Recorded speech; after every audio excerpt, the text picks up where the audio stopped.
वरिष्ठ नागरिकों पाई बड़ खबर आसिला। जदि आपणक घरे 60 रु अधिक बयसर वरिष्ठ नागरिक अछंती तेबे एई खबर आपणक पाई। आपण किंबा आपणक परिवारर वरिष्ठ नागरिक माने आईटीआर फाइल करिबा पाई चापग्रस्त हेउचंती कि तेबे एई सूचना आपणक पाई। एठारे जानंतु आयकर विभाग द्वारा वरिष्ठ नागरिकों पाई कौन ऑनलाइन सुविधा एवं बंपर छाड़ प्रदान करा जायछि। आसंतु आज आमे एई वीडियो माध्यम जानिबा। तेणु वीडियो को आरंभ करबा पूर्व आपण समस्त को अनुरोध जो माने एपर्यंत आम चैनल को सब्सक्राइब करना आपण माने एबे ही आम चैनल को सब्सक्राइब करदंतु। आ एई वीडियो को बहुत मात्रा लाइक शेयर कमेंट करदंतु। तबे चलंतु देरी न करके आज एई वीडियो को आरंभ करबा।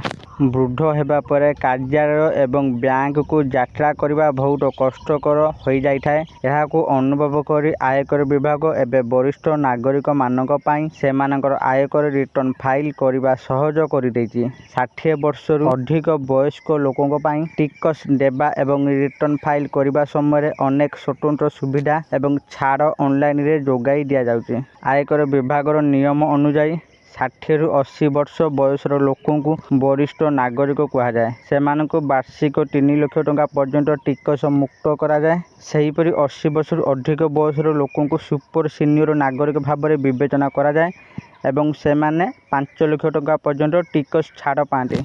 टिकस रिटर्न फाइल करबा समय सठिक फॉर्म बाछिबा बहुत गुरुत्वपूर्ण। जदि आपनकर मोट आय 50 लाख टंकार कम होइथाय एवं आपण केवल गोटे घररू पेंशन सुध किंबा भड़ा पाउछंती तेबे आपण आईटीआर 1 सहज व्यवहार करि परिबे। जदि आपनकर स्टॉक मार्केट म्यूचुअल फंड किंबा गोटे रु अधिक घररू भड़ा आय अछि तेबे आपनको आईटीआर 2 फाइल करबा उचित।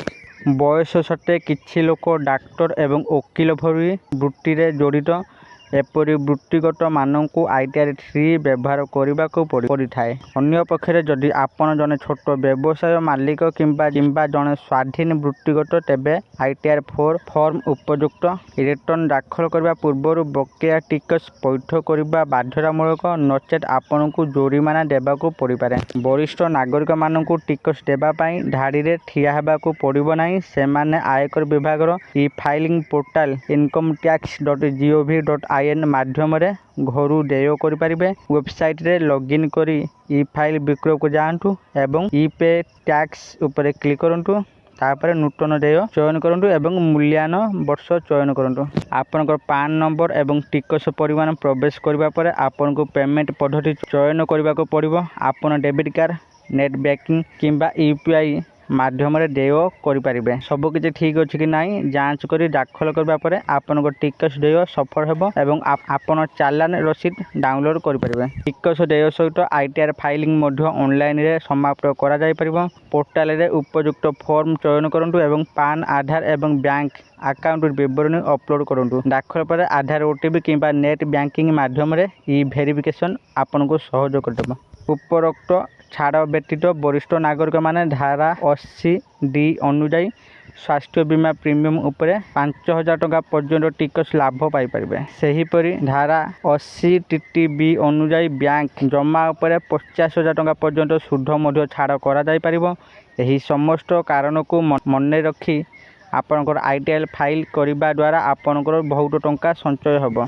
आशा करछि आपण मानकु आज रे भिडियोटी निश्चित भाव में भल लागिथिबा आ आपण माने भिडियो देखि सब किछि बुझी जाइथिबे। जदि आपण मानकु ए भिडियोटी भल लागिथाय दया करी ए भिडियो को बहुत मात्रा रे लाइक शेयर और कमेंट करदंतु। आ जेउ माने एपर्यंत आम चैनल को सब्सक्राइब करनांती आपण मानकु अनुरोध आपण माने एबे ही आम चैनल को सब्सक्राइब करदंतु।